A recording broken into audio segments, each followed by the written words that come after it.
வணக்கம். இன்னைக்கு நம்ம நியூஸ்டிக் திரை விமர்சனத்தில் பார்க்க போற படம் வெள்ளக்காரத்துறை.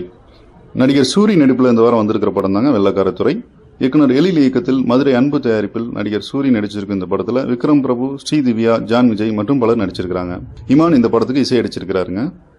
என்னடா சூரி நடிப்பில் அப்படின்னு சொல்றேன்னு பாக்குறீங்களா? படத்துல பெரும்பாலும் அவரோட ஆதிக்கம் தாங்க. மிச்சவங்களாம் சும்மா வந்து போறாங்க. இமான் இசை அடிச்சிருக்கிறாரா அப்படின்னு கேட்டீங்கன்னா இமானும் காப்பி தானான்னு கேட்காதீங்க. அவரோட இசையை மறுபடியும் இந்த படத்தில் உபயோகப்படுத்தியிருக்காரு. மற்றபடி பெருசாக சொல்றதுக்கு படத்தில் ஒன்றும் இல்லைங்க. அப்போ படம் மொக்கையா இருக்கான்னு கேட்குறீங்களா? அதுதான் இல்லைங்க. படம் ஆரம்பிச்சிலேருந்து கடைசி வரைக்கும் நம்மளை சிரிக்க வைக்க முயற்சி செஞ்சுருக்காங்க. அந்த முயற்சியில் கொஞ்சம் ஜெயிச்சும் இருக்கிறாங்க. வழக்கம் போல் எந்த எதிர்பார்ப்பும் இல்லாமல் போனீங்கன்னா சும்மா ஜாலியாக கொஞ்சம் நேரம் சிரிச்சுமா, போர் அடிச்சா பாட்டு வரும்போது எந்திரிச்சு வெளியே போய் 2 ஃபோன் பேசணுமான்னு டென்ஷன் இல்லாமல் பார்க்குற ஒரு படம் தாங்க இந்த வெள்ளக்காரத்துறை. தொடர்ந்து நம்ம நியூஸ்டிக் திரை விமர்சனத்தை கேட்கணும்னா சப்ஸ்கிரைப் பண்ணுங்க. நன்றி, வணக்கம்.